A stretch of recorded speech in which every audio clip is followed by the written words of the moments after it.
Jesus said, "Man cannot live on bread alone, but from every word that proceeds from the mouth of God." You're listening to Daily Truth. Now, I've got to go back and make a defense for my boy Paul Washer, because I do appreciate his preaching. What I would say is that none of us are doing theology or pastoral theology or preaching or anything like it in a vacuum. We all have been placed in the providence of God in a particular time among a particular people. When the Apostle Paul is writing to the Corinthian church, as spiritually immature and carnal as they are, fleshly, he says it explicitly. But he also, in the same breath, you're in the flesh, but also infants in Christ. So you can be a genuine born-again Christian living in a fleshly manner. AKA, I do believe there is such a thing as a carnal Christian. Now, it depends how you define carnal Christian. But all that being said, the Apostle Paul assures the Corinthian church, despite all of their spiritual immaturity, despite all of their sin, all their problems, sexual immorality is only one example. In the first half of 1 Corinthians chapter 6, he talks about how they have lawsuits among them. They can't get along. They can't agree. They're wronging one another. And the problem is not merely that they wouldn't rather allow themselves to be wronged, but the problem is even more significant than that. It's when they have a disagreement, they take it before pagan courts. Is there not anyone wise among you? Right? If the Apostle Paul was here today, he would say, SBC, Southern Baptist Convention, is there not anyone wise among you? You're going to take it to Guidepost? You're going to take it to the pagan court to come and rule in? It's fine to handle abuse cases. In fact, you must.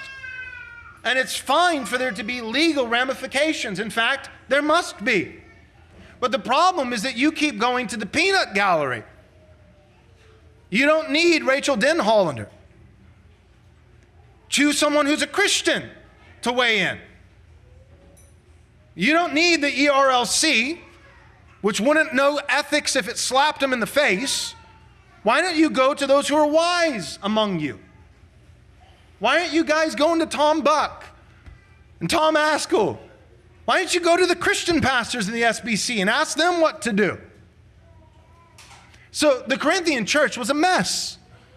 They're going to pagans to settle their petty disputes. They've got sexual immorality. They're living in a fleshly, carnal way. And yet, Paul assures them, infants in Christ. But as I said, in terms of Paul Washer, we are all products of our time. No one does pastoral ministry or preaching or theology in a vacuum. We've all been placed in the providence of God in a context. And Paul's context, the Apostle Paul, his context was writing to a church that he started. And elsewhere, he talks about this. He says, I would rather minister in a place where I started the work. Paul liked to plant, right? He mentions how Apollos waters, right? I planted, Apollos waters, but God made it grow. But later in 1 Corinthians, the same letter, chapter 3, he talks about, as an expert builder, I laid a foundation. It does not need to be relaid. But he talks about, I laid this foundation as an expert builder, and now it's being built upon. Paul liked to labor in a place where he could start the project and finish. Or if someone else, like Apollos, is going to build, Paul would rather be on the foundational crew, construction crew, and let someone else do the framing and electric work and plumbing. If Paul he's either going to do the whole project or he's going to do the foundational beginning work of the project, because he wants to make sure it starts out right. And so my point is this: when the Apostle Paul is writing to the Corinthian church, he's writing to a church that he started. He's writing to a church that he laid the foundation. So what I'm saying is, he's writing to a church that he knows in biblical categories is actually a church. Whereas in Paul Washer's defense, as a missionary, often speaking guest speaking in other churches where he has not laid the foundation. And again, in God's providence, not doing ministry in a vacuum, but in a particular context.